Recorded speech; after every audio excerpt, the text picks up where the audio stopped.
제22대 국회의원 총선거에서 전국적으로는 범야권이 압승을 거둔 반면 도내에선 여당의 승리로 끝났습니다. 이유를 파악하기 위해 영동 지역의 총선 결과를 좀 더 자세히 들여다봤습니다. 김인성 기자가 분석했습니다. 100석을 지키느냐, 200석을 넘기느냐. 이번 총선에서 그 무엇보다도 절실했던 여야의 목표 의석수였습니다. 왜 그랬을까요? 국회의원 300명의 3분의 2인 200석이 갖는 의미가 매우 크기 때문입니다. 일반적인 예산안이나 법안은 물론 대통령이 거부권을 행사한 법안마저도 다시 통과시킬 수 있습니다. 대통령 탄핵소추안이나 헌법 개정안 의결도 할 수 있습니다. 개헌저지선 또는 탄핵저지선이라 부르는 이 지점에 여야가 사활을 걸었던 이유입니다. 전국적인 유권자를 볼까요?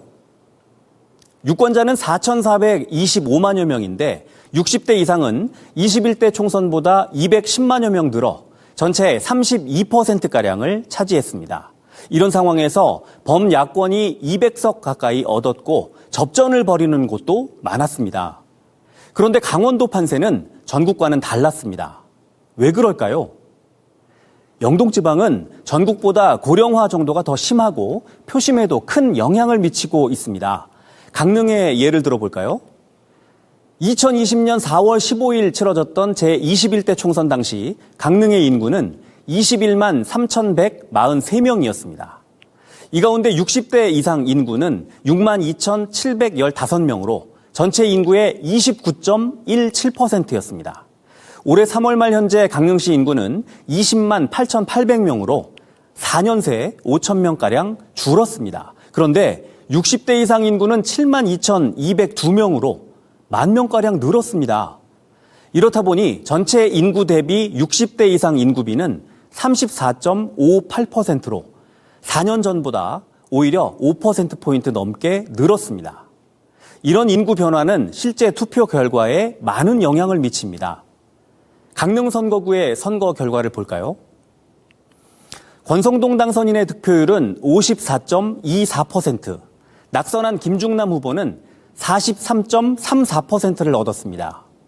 강릉 선거구의 표심을 동지역과 읍면지역으로 나눠 분석해봤습니다.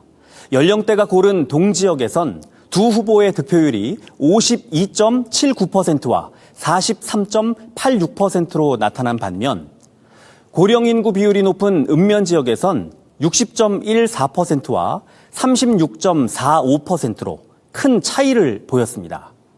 정치적으로 보수적인 성향을 띠고 투표율도 상대적으로 높은 고령층의 급증은 결국 정치적 보수화의 고착으로 이어질 수밖에 없는 근본적인 이유입니다. 마지막으로 당선인들의 공약을 살폈습니다. 권성동 당선인은 강릉 천연물 바이오 국가산업단지 사업, 이철규 당선인은 삼척영월간 고속도로 건설, 이양수 당선인은 설악권 교통망 확충을 가장 먼저 추진하겠다고 밝혔습니다. 동해안 벨트의 총선 민심이 집권 여당의 다선 의원을 배출한 만큼 상대적으로 낙후된 강원 영동 지역의 발전으로 이어지길 기대합니다. MBC 뉴스 김인성입니다.